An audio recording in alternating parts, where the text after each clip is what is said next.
Hi friends, welcome to CodeNet, and today we want to give an introduction to the new course which we've introduced today here on CodeNet. So let's understand this course, which is of course the course that we'll call JavaScript. Now people might start asking, hey, what's JavaScript again?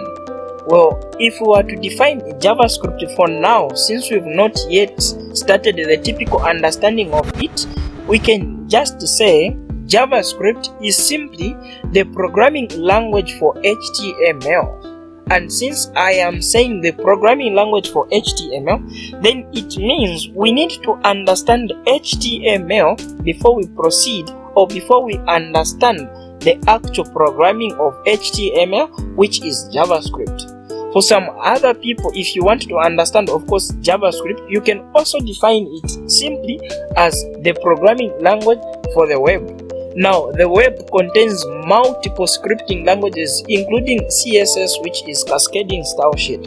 Hence, again, we can say, if we want to understand the actual work of JavaScript, we also need to understand CSS. Hence, we've provided the description below, which will take you directly to the courses of HTML and CSS. That's if you would want, which is the recommended thing, to understand HTML and CSS before you proceed in the session of JavaScript. So that's what we can say on the definitions of JavaScript. And if you want maybe to understand, hey, now what can it do? Why should I be more impressed to learn JavaScript compared to other scripting languages of the web? I mean, why should we learn JavaScript? Definitely you can tell from here again that we have different and a number of course contents that are contained in the JavaScript. We'll understand how we can work with mathematics in JavaScript. We'll understand how we can work with variables in JavaScript.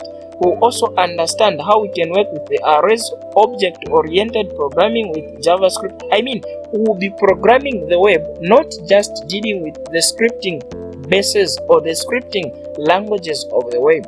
Hence, this is what we want to learn when it comes to JavaScript. And in here, I have of course the actual example of what JavaScript can do. So this is simply a simple HTML page, a web page to say. So you can tell this is the actual code which denotes what's been done in this web page. We have also implemented a simple CSS, which is simply an internal CSS, the actual CSS that we've also again implemented or embedded inside the HTML document, which is firstjs.html. If you don't understand anything for now, don't worry, we are just giving an introduction to JavaScript. The entire course contains even more of the things you can see.